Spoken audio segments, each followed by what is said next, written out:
So good evening, everybody. I hope that you are all doing well. And thank you for joining us in this webinar, co-organized by Third World Network and the Arab NGO Network for Development, about the latest developments in COP27, and a few days before the ministerial negotiations on climate in Sharm El Sheikh. In fact, the world is facing unprecedented threats due to the climate change. A very short time left to take quick actions to limit change to 1.5 degrees Celsius. However, this target seems to be far and challenging after change has already reached 1.1 degrees Celsius. And many drastic developments took place since COP26, the last summit in Glasgow. On the top of them, the war in Ukraine, which the implications on Europe and the rest of the world are very severe, causing an austere energy and food crisis. An example of the impact of this crisis is the suggestion by Germany to use coal as an alternative, which contradicts one of the main Glasgow commitments. The war on Ukraine induced a huge increase in military spending and a commitment to allocate additional budget for militarization, security, and defense. This will be on the account of one of the main pledges of Paris Agreement by the industrialized countries to contribute with an amount of $100 billion a year starting from 2020. Yet, after 2 years, none of the concerned parties met this target. Moreover, the United Kingdom, which is the current presidency of the summit, COP26, allowed investors to increase extractions of oil and gas from the Northern Sea in a grave violation of the main commitment undertaken in Glasgow to reduce emission by 2037. On the other hand, political tension in East Asia between China and the US pushed China to freeze the cooperation with the US on climate issues besides other areas.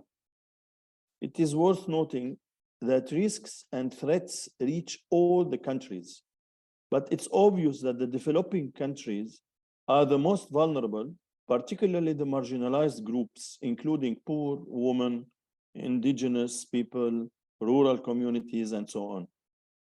This is why the respect of equity and common but differentiated responsibility and respective capabilities principle is imperative to materialize climate justice.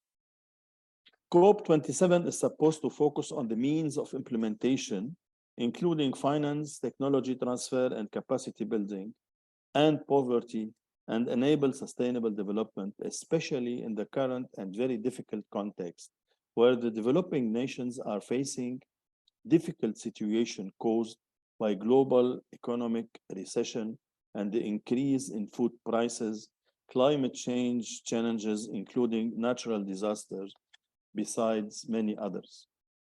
About these topics and many others, we have two esteemed speakers with us this evening to introduce the developments in the climate negotiations and to give a quick overview on the main topics to be negotiated in Sharm during the COP27 ministerial meeting. So we have Meena Raman, environmental lawyer and head of programs in the Third World Network. She's the president of Friends of the Earth Malaysia and a prominent expert in climate change. She will talk about the current state of negotiations and the position of the different parties in COP27. And George Nasr is an engineer working on sustainable development, green energy, and the management of systemic risks. He will give an overview about the regional challenges and developments. So we will give each of the speakers 15 to 20 minutes. And then we will have kind of an interactive discussion and debate. So Meena, please, the floor is yours. Thank you very much, Ziad, and good evening to all of you and good afternoon. I'm coming from Penang, Malaysia, where it is 8:15 in the evening. Ziad, thank you for that excellent context setting that you just did on the multiple crises we are facing. I've titled my talk as Climate Politics and What to Expect at Sharm at COP27. I'm not sure whether I can stick to your 15-minute rule, but I will try to as much as I can. Next slide, please. I think just as a backdrop to the Framework Convention, I mean, we are meeting 27 years after the Framework Convention came into effect.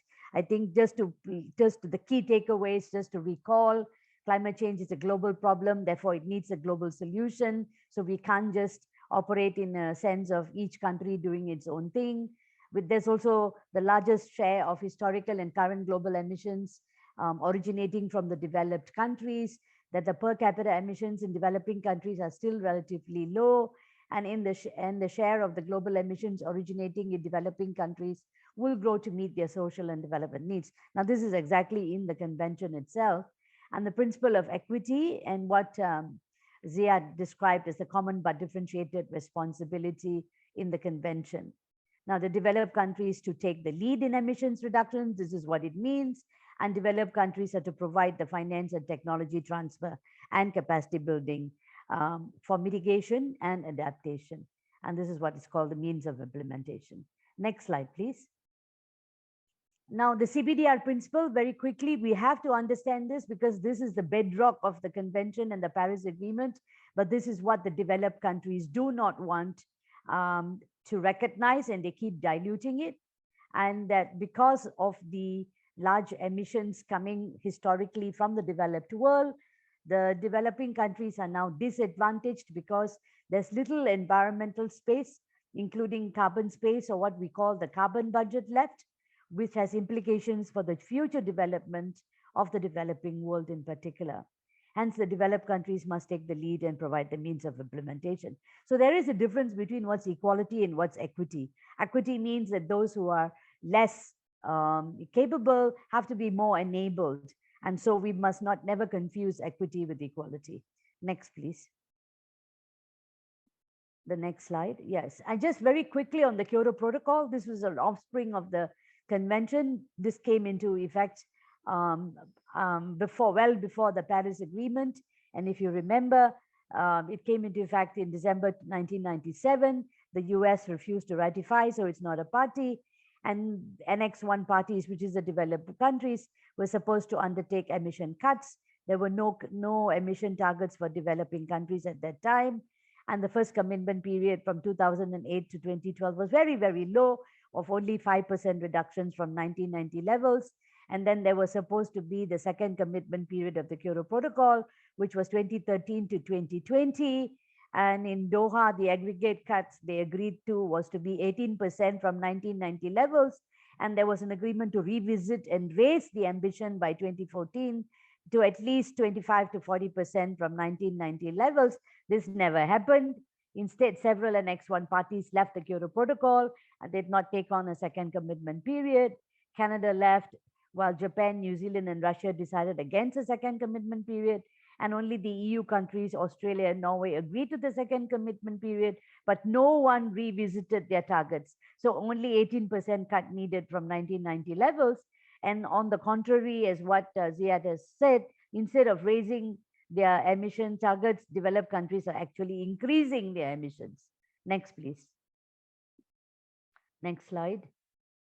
So the Paris Agreement, very important to have this context because this battle continues, a big North-South fight. The agreement was adopted in December 2015. Developing countries, by and large, wanted to defend the convention and not let it be changed or subverted. They wanted to ensure that the agreement is not mitigation-centric, and this is very important. And they wanted inclusion of adaptation, loss and damage, finance and technology besides mitigation, addressed in a balanced manner. And particularly for the small island states, Africa and the ELBA countries, they wanted the recognition of the 1.5 degrees centigrade temperature goal. Next, please. So the other things that developing countries wanted, ensure that differentiation between developed and developing countries continue to be reflected with the principles of equity and CBDR, ensure that developed countries enhance the provision of finance and technology transfer, ensure that loss and damage, this is very critical, particularly going to COP27, that loss and damage is recognized as a separate pillar apart from adaptation, and for legally binding provisions, especially for developed countries. Next, please. So what the US wanted was the complete opposite. They mounted an onslaught on the convention, seeking to weaken the provisions of the obligations.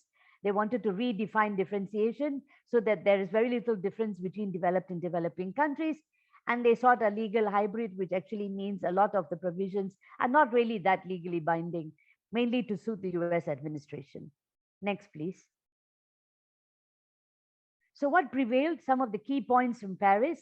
Although the temperature goal is to limit temperature rise to well below 2 degrees C from pre-industrial levels, there is a reference to pursuing efforts to limit temperature rise to below 1.5 degrees C. So this is what they call a range. Yeah, the Paris Agreement is not mitigation centric.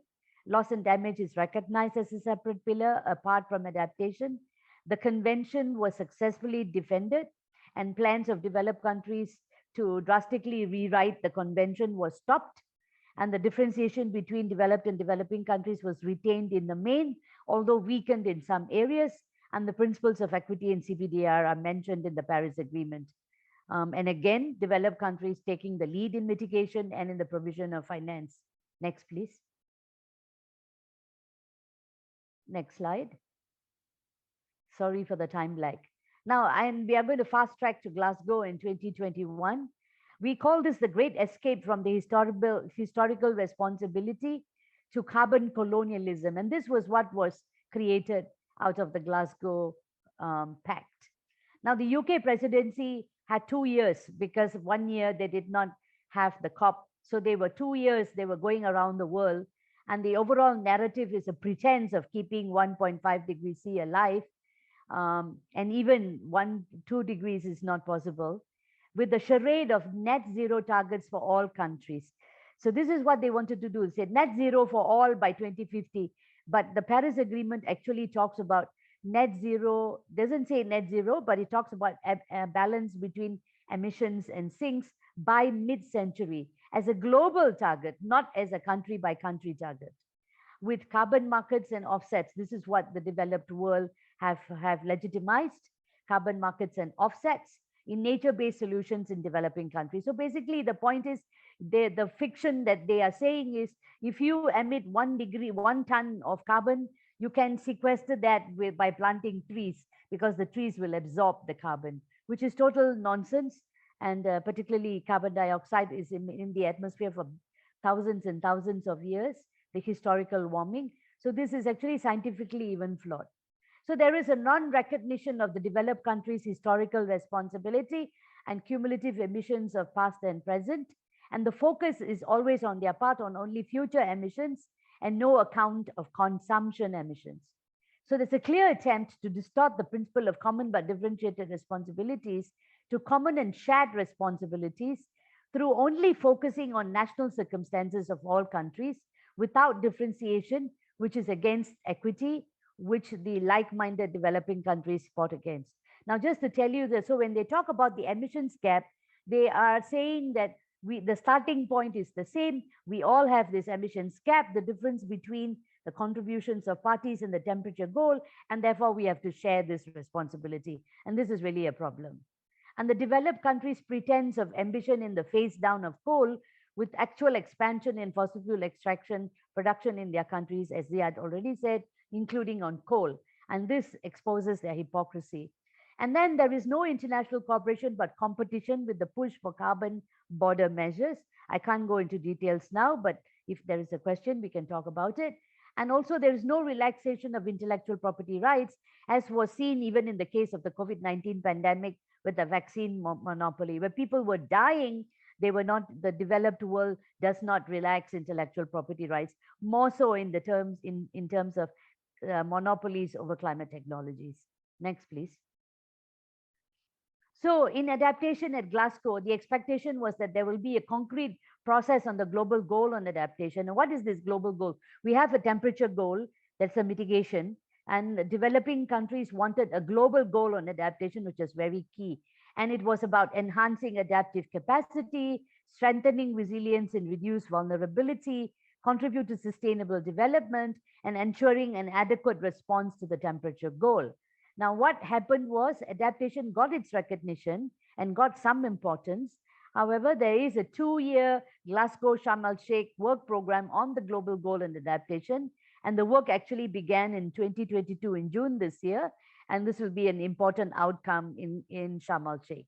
And the developed countries are supposed to, were urged to at least double their adaptation finance. Next, please. On loss and damage, the expectation was that there would be additional finance from developed countries and an effective mechanism and approaches for loss and damage action and support. The outcome, there was no additional finance. Instead of calls for a facility, this is what the developing countries called for, the Glasgow Dialogue was established, where developing countries are expected to raise the issue of financing loss and damage. The US was hell-bent against any discussion about a finance facility for the loss and damage mechanism, and all we got was a talk show. And then the functions of the Santiago Network on Loss and Damage was agreed. This is a network to provide technical assistance to developing countries. And in Sharm, we will see what they have to do. Next, please. So on the mitigation ambition, there was mitigation ambition with no ambition on finance. And even that mitigation ambition was a false one, as I had mentioned, about the net zero and the carbon markets and so on. But there's this recognition that limiting global warming to 1.5 degrees C requires rapid, deep, and sustained reductions in GHG emissions, including reducing global carbon dioxide emissions by 45% by 2030 relative to 2010 and net zero mid-century. And then there is a work program to urgently scale up the mitigation ambition, but there is no ambition on finance. So you have only a mitigation ambition here without the commensurate finance being considered. Next, please. The controversial coal para, as many of you know, it was beamed around the world as if India and China were to blame. But basically, the point here was that why did the developed world, the G7 in particular, pick coal? Because they are supposed to be moving away from coal, but they did not address fossil fuels phase out. And then they were targeting India and China. But this was the language that has finally got agreed to: phase down of unabated coal power and phase out of inefficient fossil fuel subsidies. Now, what is unabated coal power? This is something that can be debated, but it's basically about some kind of technology to capture the emissions, and that's unabated. And then inefficient fossil fuel subsidies, that's another discussion. Now, and while providing targeted support to the poorest and most vulnerable in line with national circumstances, and recognizing the need for support towards a just transition. Very important qualifications by the developing countries, particularly led by India and supported by China. Next, please. And then just to give you expanding on the context that what Ziad had said, we are moving into COP27 with a different world, moving away from the COVID pandemic. But according to UNCTAD, as you can see, the monetary and fiscal policy moves in the advanced economies is pushing the world towards global recession and prolonged stagnation. And already countries are facing inflation and a cost of living crisis, including a food and energy prices. Government budgets are under pressure from fiscal rules. And the developing countries have already spent an estimated $379 billion of reserves defending their currencies this year, almost double the amount of new special drawing rights they received from the IMF in the recent 2021 general allocation. So next slide, please. Many countries debt distressed, including over half of low-income countries and about a third of middle-income countries, are edging ever closer to default. The vaccine rollout has stalled, so new outbreaks of the pandemic can be expected. Against this backdrop, climate stress is intensifying, mounting loss and damage in vulnerable countries, which lack the fiscal space to deal with disasters, let alone invest in their own long-term development. And in some countries, the economic hardship resulting from these are already triggering social unrest, which can escalate to political instability and conflict. And this is critical. The capacity of developing countries to borrow their way out of health, climate, and economic shocks has been exhausted. Debt in many countries is already beyond what can be considered economically or socially sustainable. And these debts stand in the way of unlocking the scale of financing required to address the climate challenge. Next, please. Just to rising temperatures and climate-related disasters and biodiversity loss, we have seen this. At 1.1 degree already temperature rise since pre-industrial levels. And this is what is already also in the literature, that there's a 40% chance of annual global temperature exceeding 1.5 degrees C in at least one of the next 5 years. And this is frightening. And the unprecedented climate disasters that we are seeing, with the latest we saw in Pakistan, over 30 million people affected, with more than $30 billion in dollars suffered, and also biodiversity loss, which is accelerating, and a big competition in terms of countries for access and control over natural resources. Next, please. Just very quickly, these are 4 slides on the mitigation side of the issue from a scientist in India. The increase in global temperature since the pre-industrial period is proportional to the global cumulative emissions over this period. And to limit increase in, this is from the Working Group 1 of the Intergovernmental Panel on Climate Change, and to limit the increase in global temperature since the pre-industrial period, the cumulative emissions must stay within a global carbon budget. And the global cumulative emissions determine the global temperature that will be reached, not the achievement or timing of net zero. Next, please.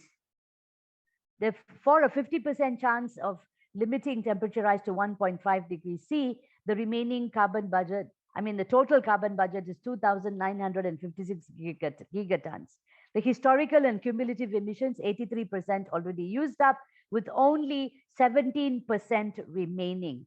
And at the current trajectory, if the developed world continues to emit what they are emitting, this budget is going to be exhausted in this current decade. Next, please. And if you look at the overwhelming domination of developed countries in past emissions, just some figures here which clearly show that the disproportionate share of the population of the rich world already consuming much of the resource, the carbon space. So this is why we call this carbon colonialism. Next, please. Next slide. So some of the big issues at COP27, the mitigation work program, what will that be? The global goal on adaptation, what will the details be? Will there be, how do you measure whether the global goal on adaptation is met? This is very critical. On loss and damage, will the Santiago network on loss and damage, will it be operational with funds? Will there be a willingness to agree on the need for a loss and damage finance facility?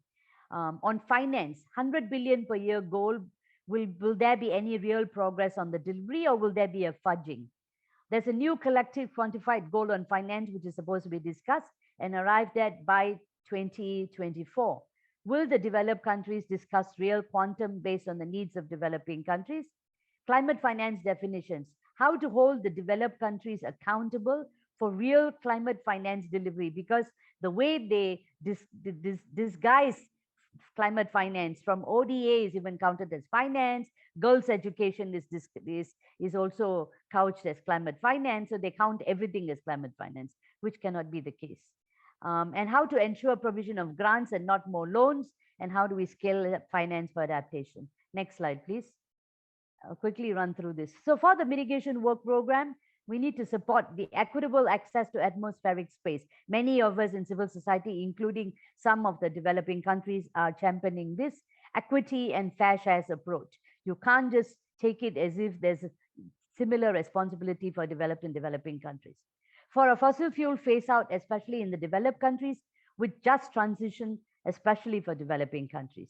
And keeping fossils in the ground in the developing countries will require the required finance to address the energy poverty through alternatives, ensure energy democracy. Next slide.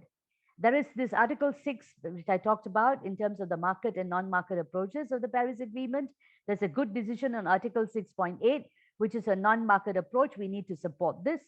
There is the 6.2 and the 6.4 mechanism.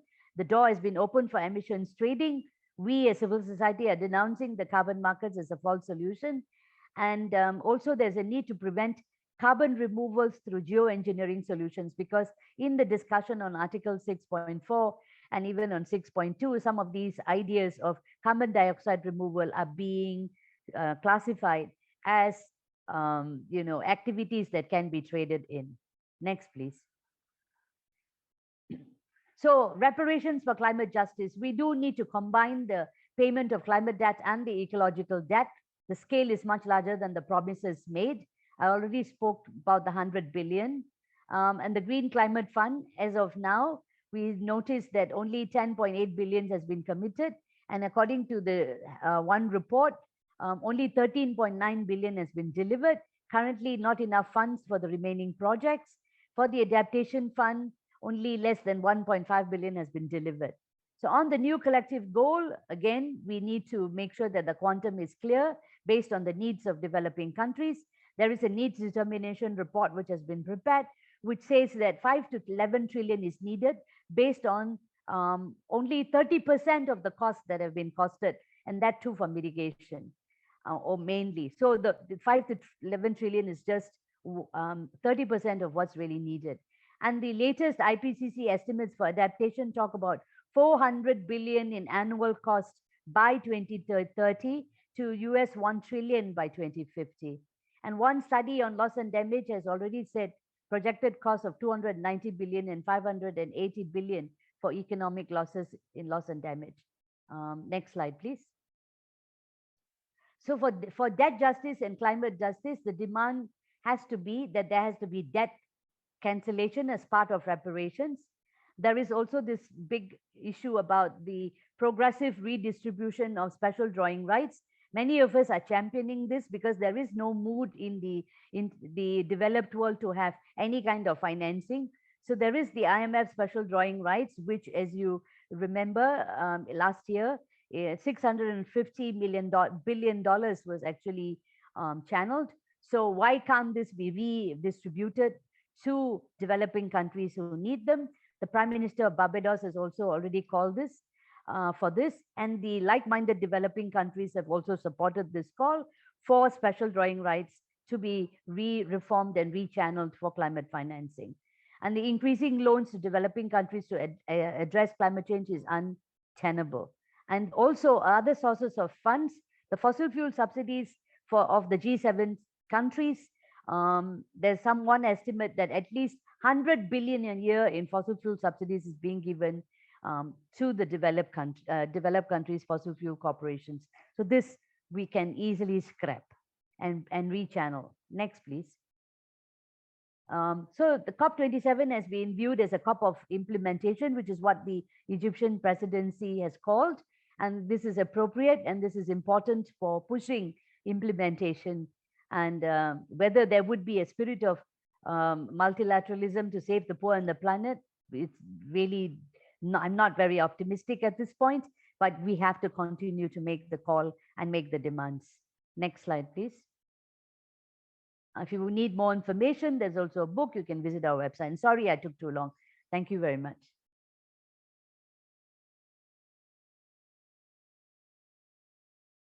Thank you, Meena. No, it was very quick and less than expected.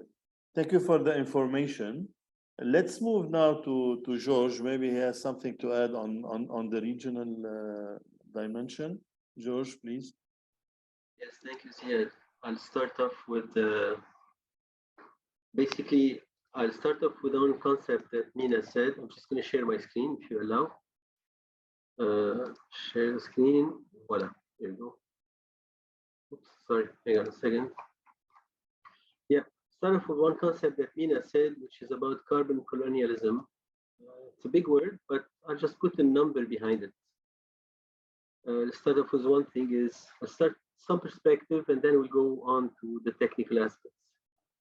The reason I think Meena is talking about carbon colonialism is very simple. If we look at the global carbon budget, and we're eating more and more of it.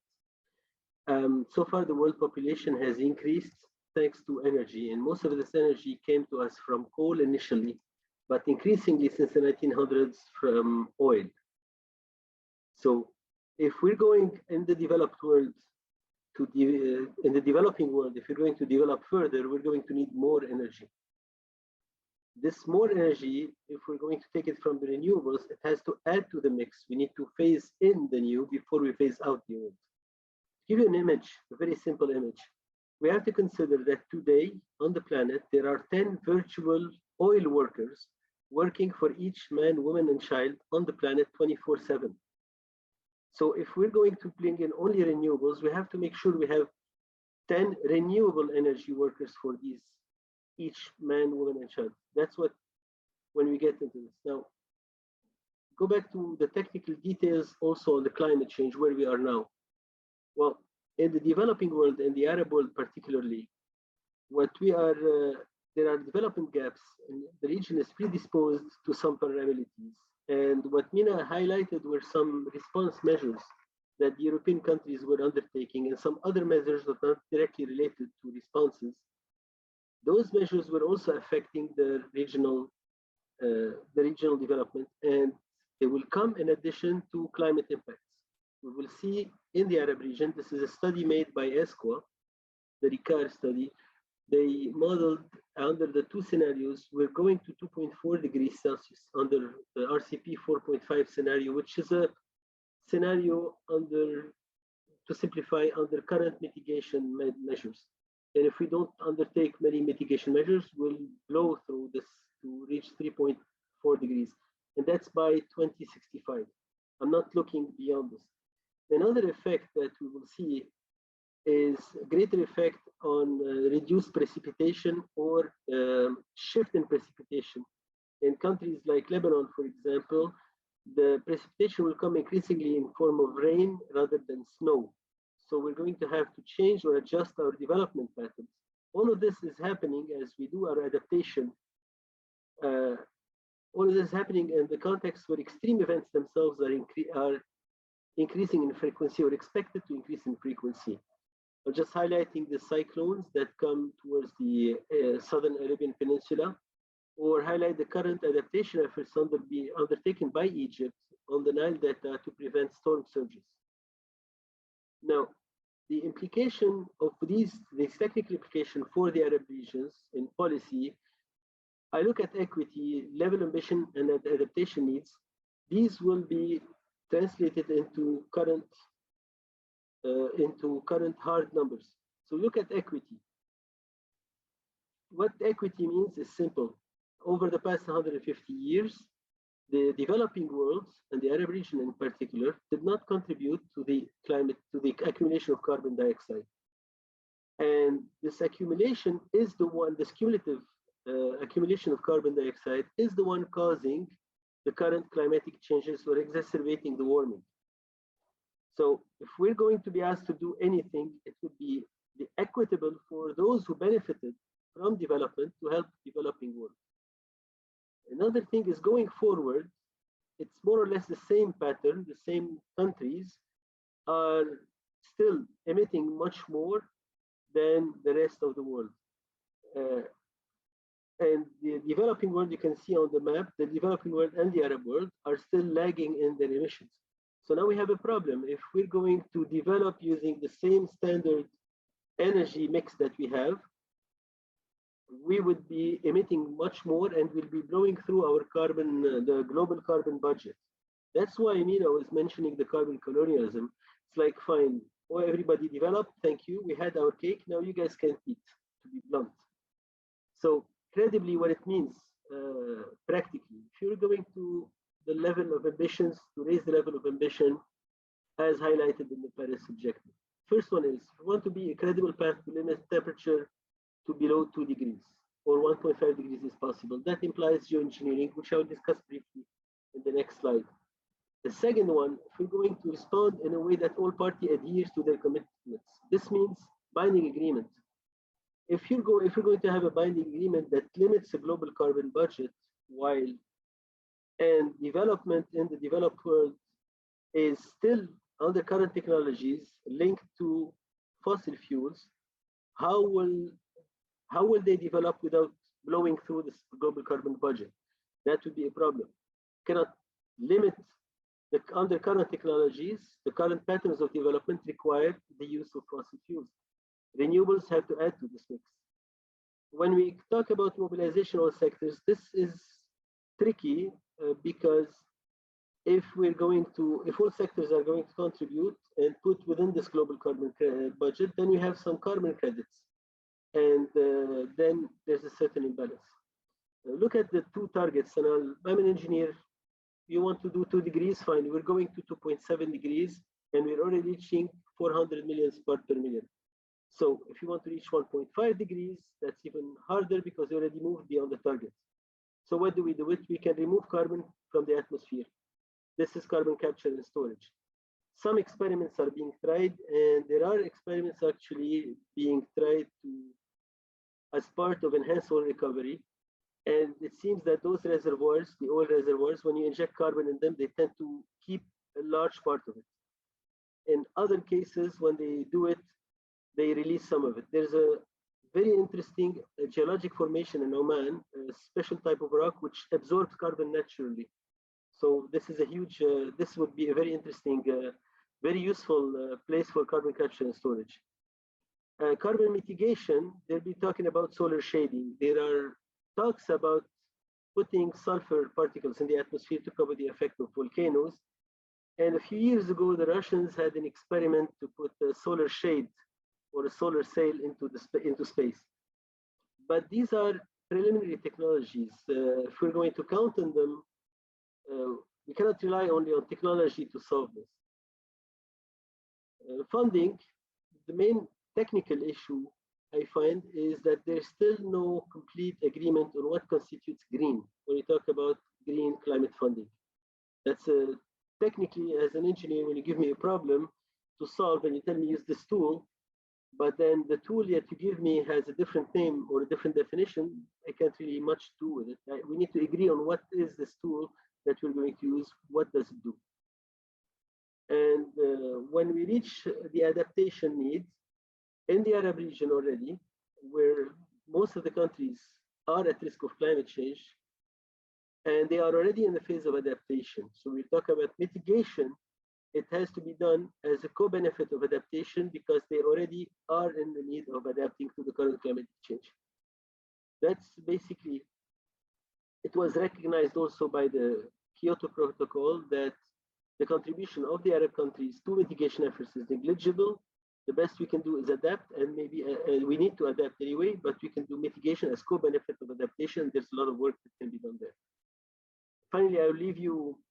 Thank you very much for your patience. I wanted to give you some perspective. I'll leave you with last note. If we have to keep our development, if the developing countries and the Arab world need to develop under current conditions, they will end up blowing the carbon budget. So how do we deal with this on a technical aspect? Thank you very much. I hope I didn't make everybody more pessimistic. Okay, thank you for our two speakers. I think that it was complementary. Thank you, Meena, for this quick overview covering everything, talking about the different challenges and making the link between the systemic issues and the technical dimension of it. It seems that the COP27 will be another battle, another fight between developing and developed countries, and apparently developed countries are trying to escape from their responsibilities, despite all the challenges we are witnessing. The big question is, what is more expensive, whether we do effort in order to reduce emission or to invest in geoengineering and other technical solution and measures. I will leave it here, and I will open the floor for the participants if there are any questions or comments or additions to, if they have any. So the floor is open. I think that technically they have to raise their hand so we can give them. They are not allowed to talk unless we. So, okay. I can see hands. I will start by the first one, Mr. Muhammad from Morocco. Okay. Hello, thank you. Can you hear me? Yes. Okay. Thank you, Ziad, and thanks George and Meena for their wonderful job, and it made things clear, but maybe a little bit pessimistic, as George said, but that's the reality anyway. I was a bit cautious about the word colonialism, carbon, let's say carbon colonialism. This is worrying me as a civil society activist, because now many companies try to solicit this investments in third world countries, the less polluters, and these investments are carbon. They have carbon credits, which will be used. And this means that it will be no longer the property of the homeland, the country. It will be then used in the carbon market by these investors from the West, of course. So my question to both Ms. Meena and Mr. George about this: can we, as civil society activists and organizations, agree and facilitate this investment in planting, in other things that can be adaptation or mitigation actions? Thank you so much.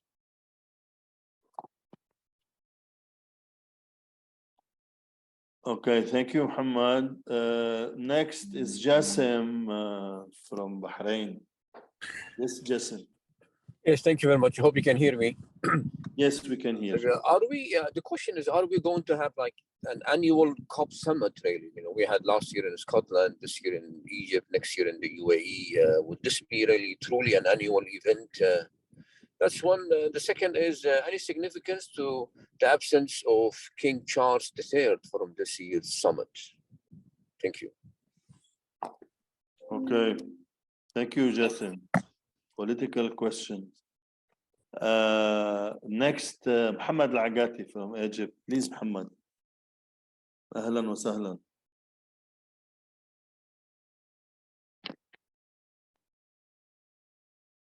Unmute. Okay. Muhammad.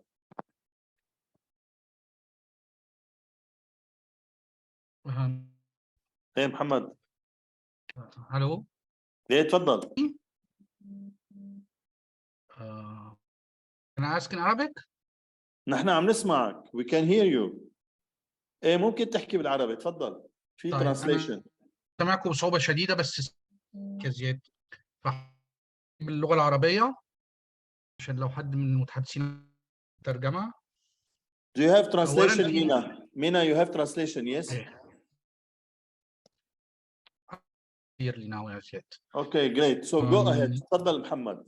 سؤالي بخصوص دايما بنتكلم على منطقتنا ودكتور جورج اتكلم على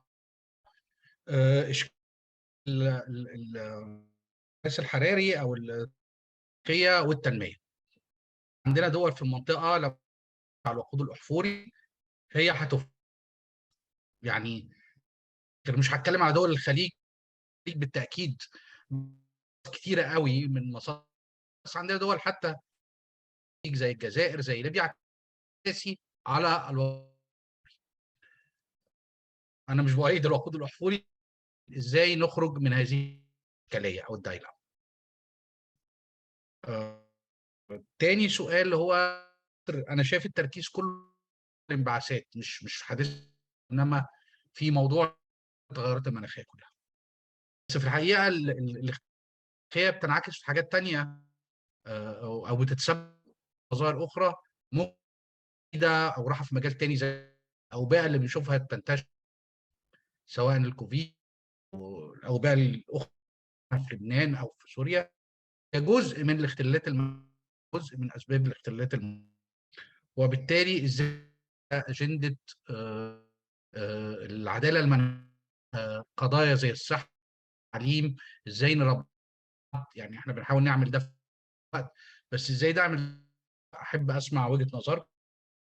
ثالث حاجه العدالة المناخية نفسه، بشكركم إنه ذكر. شايف إنه مع الكوب الكلام رايح أكتر على فكرة والاختلالات المناخية، وبتتراجع فكرة العدالة المناخية المساواة اللي اتكلم الدكتورة المهمة لصالح فكرة المعانية، وكأن كلنا بنفس القدر وكأن كلنا بنفس القدر. فإزاي المشاركين يقدروا يتغلبوا على اللي هيبقى بيروج لده طول الوقت؟ شكرا ليك. 3 أسئلة. محمد، الصوت كان عم بيقطش كتير. إذا ممكن السؤال أنا في الأول، لبنان معلش.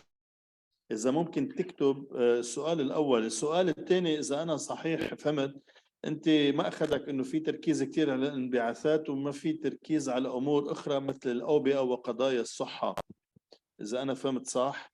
والسؤال الثالث بيحكي على أعتقد إنما سؤالي إزاي نربط الموضوع ده بالحقوق الاجتماعية أكتر. أوكي، ما بعرف. أوكي، والسؤال الثالث هو إنه فكرك أنت إنه في تراجع بالخطاب اللي بيدافع عن العدالة المناخية والمساواة، بأكثر في نوع من الاستسلام مع الواقع اللي موجود. صحيح، بس برضه ما بتكلم على الصوت الغالب اللي بيختار الكوب اوكي، طيب. بس بيبقى انه السؤال الاول بالنسبه بتصور ما كان واضح. اذا السؤال الاول عن اشكاليه التنميه والعداله خاصه في دول تعتمد على النفط في التنميه. الاشكاليه العلميه، الاشكاليه بين التنميه اوكي والعداله خاصه في الدول اللي بتعتمد على الحدود الاحفوري في منطقه. جيد، جريت. شكرا، شكرا محمد. في عنا عايشه حموده.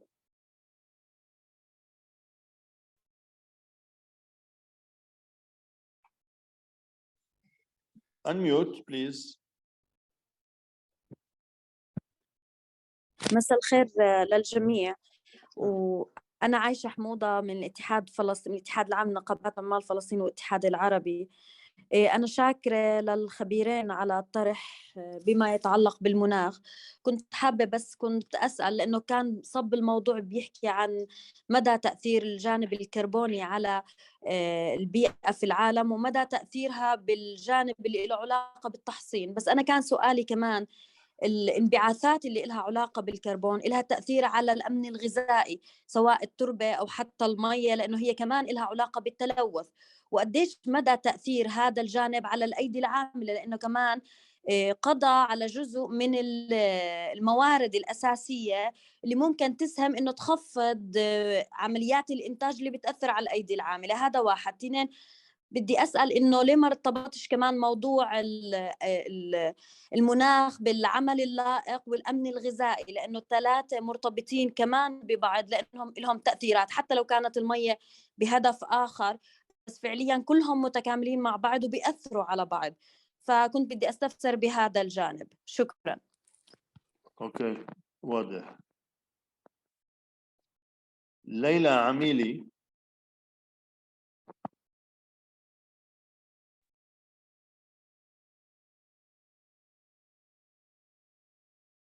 ليلى،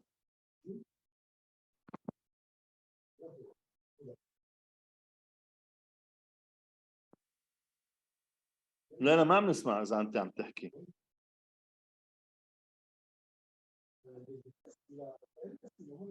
ليلى صوتك واطي.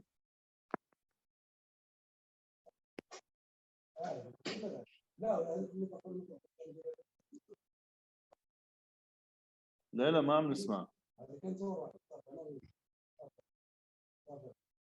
طيب ممكن نعطي الكلام لسوريا الحراش بين ما كان So نحل we المشكلة can عند give the ليلى. floor to تفضلي. Suraya Al-Harash until we find a solution for Layla. Good evening, dear friends and colleagues.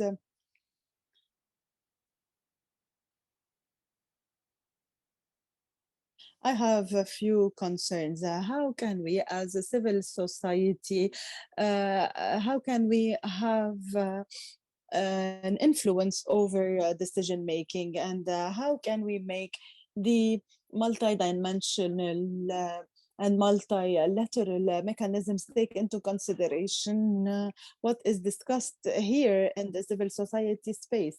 After the Paris Agreement, we have seen a series of engagements and commitments that the countries had to honor. I really liked the use of the carbon colonialism expression, because countries that are producing carbon, that countries that are polluters, and we're talking, of course, about all kinds and all forms of pollution. So pollution because of all the electronic devices that are not in use anymore and that are sent to third world countries, pollution caused by the production of some clothes. So the design industry and fashion, quick fashion industry, that is also affecting the African countries, that is affecting the land, that is affecting the climate. So how can we exert pressure on these countries to honor their commitments, especially the commitment to lower the levels of carbon? And how can we actually tackle topics like climate change and migration? How can we address the issue of women and climate change? And how can we take preemptive measures, especially with regards to forced migration because of climate change? Thank you. اوكي شكرا ثريا. يمكن ليلى Thank you, ميشيل Suraya. دانو عندك شيء، لانه المترجمه ميشيل اذا رفع ايدك في شيء مشكله بالترجمه Michelle, ولا did you بنكفي؟ raise your hand? Is there any problem? ليلى ممكن تجربي اذا مشي الحال؟ Layla, can you try, please, to take the floor?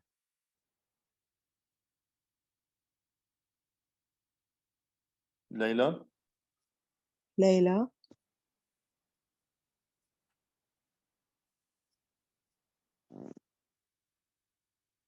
ليلى اوكي ما عم يمشي الحال مع ليلى.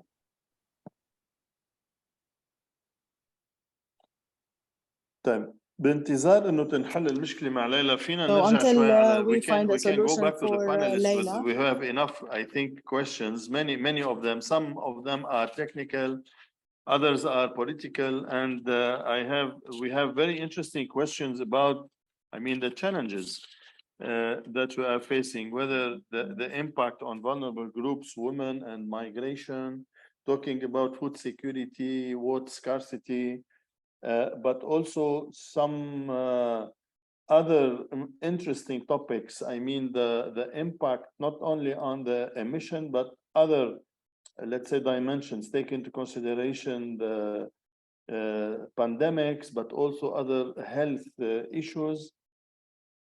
The link between development and climate justice. I mean, the impact of climate justice and the measures taken on the development in the developing countries.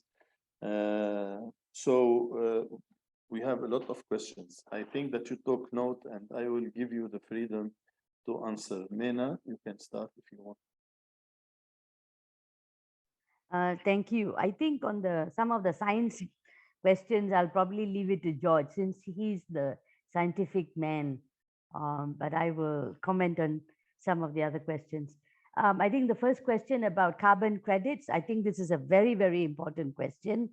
And this whole issue about emissions trading, I think this is what, when you look at the net zero idea, as I had explained, the whole idea is that you can continue to pollute, and then you plant trees and you say that you're solving the climate problem.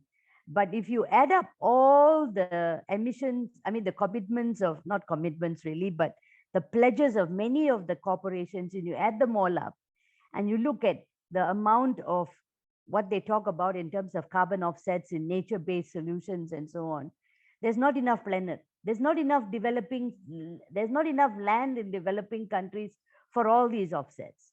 It's just simply impossible. So I think what we need to realize is that's why there's a lot of reports out there. Actually, we can make this available to you. Maybe I would do that with Ziad. It's called the Big Con. It's actually a report produced by many of us in civil society, calling this a Big Con, and how this is all a myth. The other is that we all have to decarbonize. Of course, when we talk about decarbonizing, meaning we cannot go on the high emissions trajectory. But because the responsibility is differentiated, and because not all of us have emitted so much historically, you know, the way in which our countries are supposed to peak and decline really depends on how much of our emissions are in terms of the contribution. So this is where civil society also have what's called a fair shares analysis. You can actually do a country by country, what is your fair share, taking into account historical emissions, current emissions, and what is actually in per capita, and what actually should be your fair shares. And that is the only fair and equitable way of going forward. But of course, the countries like the US and the developed world did not want any of this kind of they call this a top-down approach, because all they wanted was countries determine nationally how much they want to reduce, by when and by how. And this is what is called the nationally determined contribution. This was actually the US insistence, because the US said nobody can tell us how much to reduce our emissions by. They will never, never have it. So now we are unfortunately stuck in this world where countries have to decide by themselves. And that's why there's a lot of injustice and carbon colonialism. But carbon credits have to be denounced. Carbon trading has to be denounced. But what we are saying is that you do need to decarbonize, and you also need to increase the sinks. Sinks meaning you have to do much more on the protection of the forest, protection of the wetlands, reforestation, regeneration also is important. This is very critical. But you cannot have polluters continuing to pollute as they believe that the carbon is going to be sucked from the atmosphere. That is hocus pocus. And this issue about the annual summit, yes, the Framework Convention on Climate Change and the Paris Agreement are legal treaties. So the Conference of Parties meets annually. At this point in time, they meet annually, unlike the Convention on Biological Diversity, where they meet once in 2 years. The climate change regime meets every year, and it's very important to keep up the pressure. Of course, sometimes we all wonder whether, you know, all this actually leads to anything, but I don't think we have a choice. This is the international space where we fight and we challenge and we hold governments to account. There is no other way of holding them to account. On the issue of the pandemic, and I think totally very critical in terms of health and the pandemic. In fact, one of the worries that we have is, you know, even in the biodiversity loss, because of temperature rising and so on, there's also biodiversity that is affected by that. You know, like for instance, the permafrost is thawing in Siberia. You know, this hard ice, which have been frozen for thousands and millions of years, are now thawing. And surely there would be new viruses going to be released to the atmosphere. It's really scary. George is very optimistic. I don't know how come he can have so much of optimism, but it's good to be optimistic. But I'm really scared, because when you read some of these literature about what's actually happening in terms of the ecosystem and how what they call tipping points, you can see the Greenland ice sheets melting faster than ever. You see the Antarctica melting faster than ever. You see the Siberian permafrost thawing, and new viruses and new diseases. It's all possible. So it sounds like science fiction, but it's really scary. About fossil fuels and the fossil fuel dependence, I will say one thing about this. Absolutely critical, particularly in the Arab world. Countries that are dependent almost wholly on one commodity called oil, yeah, And this is why in the Arab world, and of course the conflict, we all know oil is a curse. You know, we can go on about the conflicts and so on. And it's a hypocrisy of Joe Biden as he was going to Glasgow talking about coal phase out and this and that. At the same time, he went to the Arab region and asked the Saudis to pump more oil to feed the American industry. So actually, we have to look at it in terms of the deep systemic production systems and consumption patterns, which all of us learned from since the Rio times, is all wrong.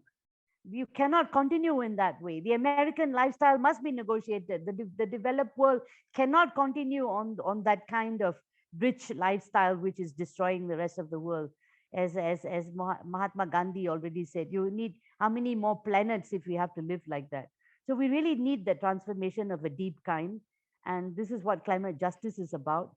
The deep transformation is not techno fixes, but it's really economic transformation that we need to do in a way that is much more climate resilient, climate friendly. And many people are now talking about the need to look at indigenous peoples and their wisdoms.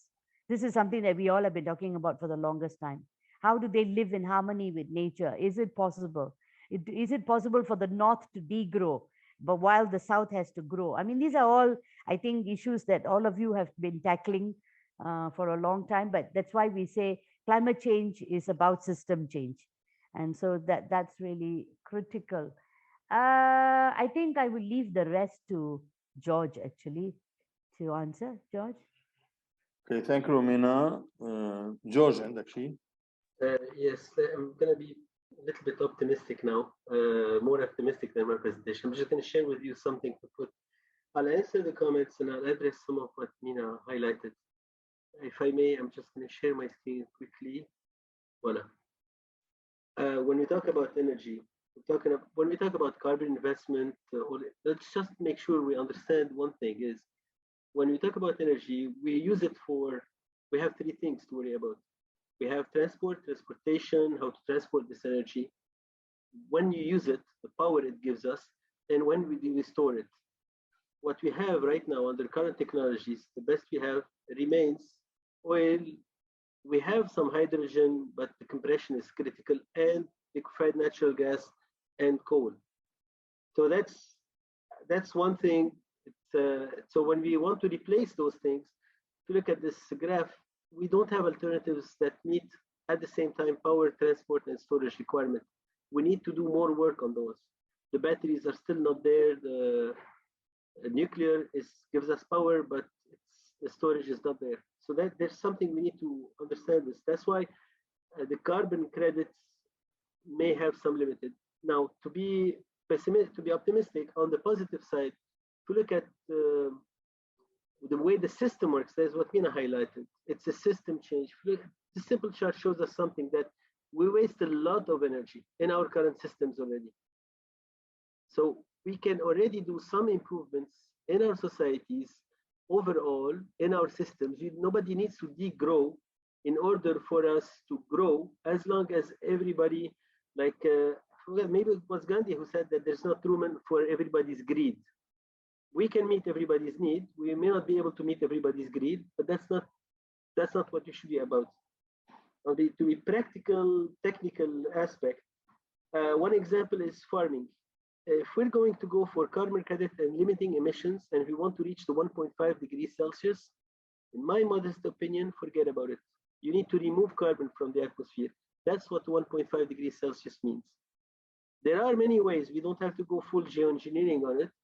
Farming by itself, a lot of the old knowledge and a lot of traditional ways are actually carbon negative. They remove carbon from the atmosphere because the soil grows. Some old animal husbandry techniques also allow the soil to grow, and the soil retains a lot of carbon. There are a lot of old techniques that we can reuse, and they can scale up if used appropriately. So we don't have to worry about this part. This could work on the 1.5 degrees, could contribute to reaching the 1.5 degree goal. In the Arab world, there's something to be said. The Arab world is relying a lot on hydrocarbons for its development, but it's also making inroads on nuclear energy. The Emirates just started a nuclear reactor. So they're trying to find ways to find alternatives. I worked on a project in which they try to use solar panels extensively in the Arab world. Morocco is expanding a lot of solar farming. So the Arab region, the MENA region, is actually working towards those techniques. But take the solar panels, for example. In some region, when the Khamsin hits, the sand wind hits, well, they sandblast the panels. Those panels are not designed to take it. The efficiency decreases when it's too hot because they're designed for colder countries. When we talk about equity, also it's here. You have a technology that's developed for one environment. Help us adapt it and develop it for our environment so we can contribute more. There are many ways where it goes both ways. We should, in my opinion, we should not think of terms of this energy is bad, this energy is good. We should think in terms of total energy value chains, the whole system that we can improve. There are ways, we waste a lot of things already. We can find a lot of room for improvement, room for efficiencies. That will remove a lot of waste in the system. Because the climate system, the climate crisis is a sign, one of the, it's like the pandemic. It's okay, let me put it this way. It's an illness of a complex society that has too many inefficiencies. We can build our systems better, more efficient, cleaner, and we can actually reach those goals. A lot of low-hanging fruits that we don't catch. Now, that's why I started, when we talk about climate strategy, that's why I started to talk about the cumulative emissions. There was a comment here, I think it was Muhammad who said, and that's why I mentioned the cumulative emissions since the industrial age. And that's why Meena is mentioning, I believe, the carbon colonialism. It reaches a point where, oh, we had set up a carbon budget and now you guys stop using, stop growing, stop developing, stop generating, stop emitting carbon. Well, how about the others? And this, the answer to this comes also through the efficiency in the system that we can generate. But there was a question of how we can influence this, and I'll just give a generic answer, but I think it's on the money. My last sentence, we have a lot of influence already, because otherwise there would not be so much effort to convince us otherwise. There would be not so much advertising, media blitz, and all of this. So the developing world and the Arab world have a lot of influence. Otherwise, there would not be so much effort to convince them to otherwise. Thank you. I hope I answered those questions and gave some technical perspective without. Thank you. Thank you very much, George. In fact, it's not easy and it's not for us always to answer the questions. These are questions that we have to fight for the answer. Actually, we have maybe, I want to be fair because in the chat room, we have a couple of questions. I want to pass quickly through them and then we have one hand raised. I think that Raja Murjani asked a question about, I mean, the ability of the developing countries to pressure on the developed countries in order to abide with the measures or the commitments, and then what are the expectations from the coming COP27? Do we are optimistic or pessimistic as usual? And there is another question from Mauritania, from Atiq Sidina, who has a concern. You know, the experts are talking about, I mean, threats that Mauritania, I mean, kind of the floods and the sea. So do you have any technical or scientific information about these threats? And I have Wasim Kalbouni who is raising the hand, so I give him the floor.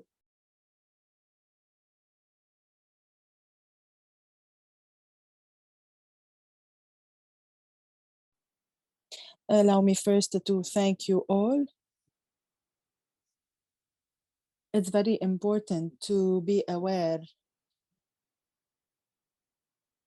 and to, of course, keep addressing these issues. It's very important also to understand the impact on productivity. So I think that we should also include in the discussion employers and workers who are more and more aware of the impact of climate change on their productivity. So what do you think today about this issue and the impact of climate change on the productivity? And should we also think about new measures to include in the labor market to mitigate this impact as well? I'll give final chance to Layla if she wants to try again and raise her question. Layla, do you still Layla? want to ask a question? بدك تسألي بعد سؤال؟ Okay. طيب أنا before giving back the floor, if you have any comment to the questions or the comments, I want only to tell the participants that we will have kind of a poll by the end of this session. So we will have a couple of questions we need you to answer on them. So I will, before leaving, I will give the floor to Adham, our communication of manager, to lead the poll. I give Meena. Do you have any comment or reaction to what it has been said? I mean the increase in the level of the ocean and the Mauritania's coastal challenges. Yeah. And No, I think yeah. No, I think Ziad, yeah, we've been talking a lot about much more about emissions reductions, and we didn't do enough. There's not enough time to actually talk about adaptation and loss and damage. I think very, very critical. These questions that were raised, including on impact on workers and productivity. And also earlier, we had a question about the impact on food and food security.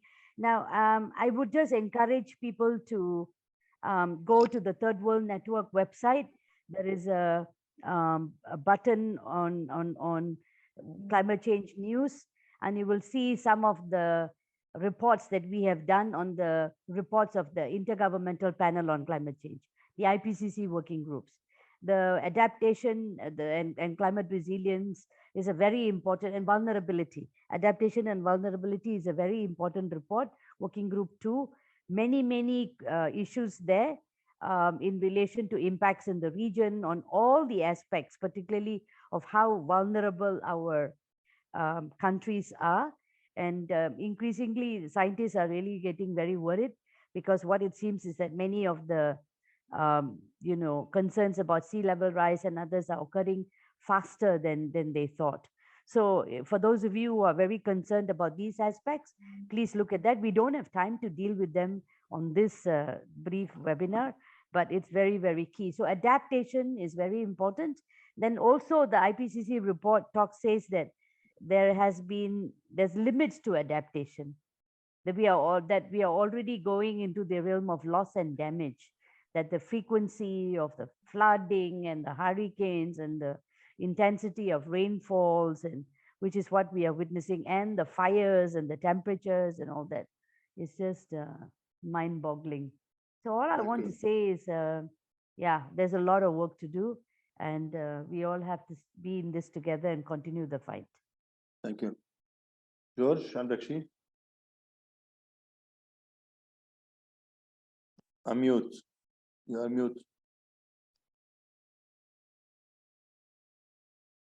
I muted myself without noticing. On the technical, in the question on the technical, there's a RICAR. ESCWA has a very good initiative, the RICAR initiative, RICCAR. It has a lot of technical information about the current impacts of climate change on specific environment, especially water resources, and some on coastal areas. So they have a lot of reports there. You can be downloaded. Okay. Okay, thank you very much. I mean, definitely in our region now, we are hosting this COP, and we will host the next COP. So we'll have the presidency for 2 consecutive years, which can be a real opportunity for us as civil society to be able to mobilize ourselves and to build our capacities, raise our awareness about all these issues, and try to, let's say, elaborate more on a program and strategies in order to be able to have to be more active when it comes to the climate justice and climate activities and issues. And I think that this webinar it's not the start, because I know that we have a lot of efforts taking place here and there in Morocco and in Maghreb and in many other countries about the climate. So we need to joint effort in order to be able to face these issues. I want also to highlight, this is our opportunity to start linking things together.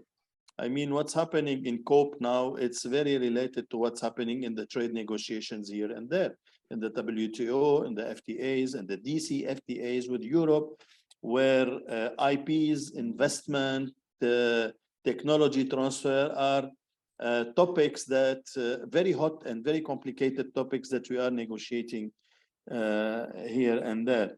It's also an opportunity to raise issues related to governance. We have lack of transparency in our countries, accountability, and we need a lot of measures to be taken at the political, economic, social levels. So we need also to raise issues related to governance. And last but not least, I think that